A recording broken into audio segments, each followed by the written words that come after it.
कुछ घर बड़े होते हैं, लेकिन उनकी दीवारों के भीतर छुपा सन्नाटा कभी कभी दिलों को सबसे ज्यादा तोड़ देता है। परिचय ऐसी ही एक कहानी है जहां अनुशासन प्यार से हार जाता है। राय साहब एक सेवानिवृत्त कर्नल है जो अपनी पुश्तैनी हवेली में अपने 5 पोते पोतियों रमा, अजय, विजय, नीता और संजू के साथ रहते हैं। ये सभी बच्चे अपने दादा से नाराज रहते हैं क्योंकि उन्हें लगता है कि उनके पिता नीलेश राय की मृत्यु के लिए राय साहब ही जिम्मेदार है। राय साहब बेहद अनुशासन प्रिय और सख्त स्वभाव के व्यक्ति हैं। उन्हें संगीत जैसी कला अपने खानदान की शान के खिलाफ लगती है। इसी कारण उनके और उनके बेटे नीलेश के बीच मतभेद हो जाते हैं। नीलेश संगीत को ही अपना जीवन बनाना चाहता है, इसीलिए पिता की मर्जी के विरुद्ध जाकर घर छोड़ देता है। कुछ वर्षों बाद नीलेश अपनी संगीत शिक्षिका की बेटी सुजाता से विवाह करके लौटता है। राय साहब उनका घर में स्वागत तो करते हैं, लेकिन साफ कह देते हैं कि अगर नीलेश अपनी शर्तों पर जीवन जीना चाहता है तो उसे अपना अलग घर बनाना होगा। इसके बाद राय साहब को अपने बेटे की कोई खबर नहीं मिलती।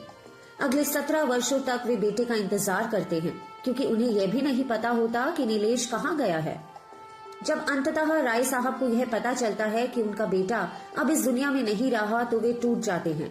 वे तुरंत वहां पहुंचते हैं और अपने सभी पोते पोतियों को अपने साथ हवेली ले आते हैं।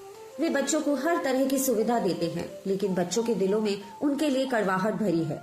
बच्चे उनके नियमों को नहीं मानते और हर बात का विरोध करते हैं। राय साहब बच्चों के लिए कई शिक्षकों को रखते हैं, लेकिन बच्चे अपनी शरारतों से हर शिक्षक को भगा देते हैं। कोई भी उन्हें सभ्य नहीं बना पाता। इसी बीच रवि शहर में नौकरी की तलाश कर रहा होता है। वह एक ईमानदार और संवेदनशील युवक है जो किसी पुराने कर्मचारी की जगह नौकरी लेने से भी मना कर देता है।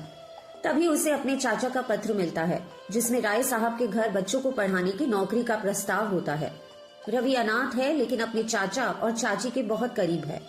पहली मुलाकात में उसे राय साहब का ठंडा और कठोर स्वभाव पसंद नहीं आता, लेकिन मजबूरी में वह नौकरी स्वीकार कर लेता है क्योंकि उसके पास पैसे भी नहीं होते और अगली नौकरी मिलने में अभी समय है। राय साहब उसे हवेली में ही रहने की जगह देते हैं और उससे बच्चों को सुधारने की उम्मीद रखते हैं। रवि पूरी कोशिश करने का वादा करता है। बच्चे रवि को भी डराने की कोशिश करते हैं, लेकिन वह उनकी शरारतों पर गुस्सा होने की बजाय हंस देता है और उनसे दोस्ती कर लेता है। वह समझ जाता है कि हवेली में हंसने, गाने और खेलने तक की मनाही है। बच्चे असल में अनुशासन ही नहीं बल्कि प्यार और अपनापन चाहते हैं। रवि सजा और डांट फटकार में विश्वास नहीं रखता। वह बच्चों को कहानियां, खेल और संगीत के जरिए पढ़ाता है। वह कभी छड़ी से मारने की इजाजत नहीं देता और धीरे धीरे बच्चे उससे जुड़ने लगते हैं। रमा, जो सबसे बड़ी है, सभी भाई बहनों का नेतृत्व करती है। शुरू में वह रवि से दूरी बनाए रखती है। वह अपने दादा से नाराज रहती है और हर बात का विरोध करती है। रवि उसे समझाता है कि उसकी नाराजगी का असर छोटे भाई बहनों पर पड़ता है और उनका भविष्य खराब हो सकता है। राय साहब कुछ समय के लिए बाहर जाते हैं। इसी दौरान रवि नीलेश का पुराना कमरा खोलता है और सितार बजाता है। बच्चों का दिल पूरी तरह खुल जाता है। वे पढ़ाई में मन लगाते हैं और उनका व्यवहार पूरी तरह बदल जाता है। रवि और रमा के बीच धीरे धीरे प्रेम पनपने लगता है। रवि रमा को बताता है कि राय साहब को नीलेश का पत्र बहुत देर से मिला, क्योंकि वे उस समय शहर से बाहर थे। लेकिन जैसे ही उन्होंने पत्र पढ़ा, वे बिना कुछ लिए उसी कपड़ों में निकल पड़े और 2 दिन तक नीलेश के परिवार के पास रहे। उनसे बच्चों को अपने साथ ले चलने की विनती करते रहे। यह जानकर रमा को एहसास होता है कि उसने अपने दादा को गलत समझा था। जब राय साहब लौटते हैं तो वे बच्चों को शांतिपूर्वक पढ़ते हुए और आदर से उनका स्वागत करते देखकर हैरान रह जाते हैं। उन्हें पता चलता है कि रवि को शहर में नौकरी मिल गई है और वह चला गया है। इसके बावजूद वे बच्चों के बदले हुए व्यवहार से बेहद खुश होते हैं और पहली बार उनके साथ हंसते खेलते हैं। शहर में रवि रमा को बहुत याद करता है। उसे रमा का पत्र मिलता है और वह उससे शादी का प्रस्ताव रखने का फैसला करता है। उसका दोस्त अमित उसे हौसला देता है, लेकिन जब रवि राय साहब से मिलने पहुंचता है तो उसे पता चलता है कि राय साहब ने रमा की शादी अपने एक मित्र के पोते से तय कर दी है। दुखी होकर रवि बिना किसी से मिले लौट जाता है।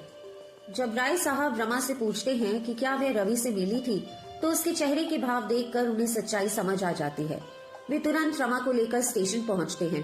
ट्रेन चल चुकी है। रवि दरवाजे पर खड़ा है। रमा और राय साहब को देखकर वह चलती ट्रेन से कूद पड़ता है।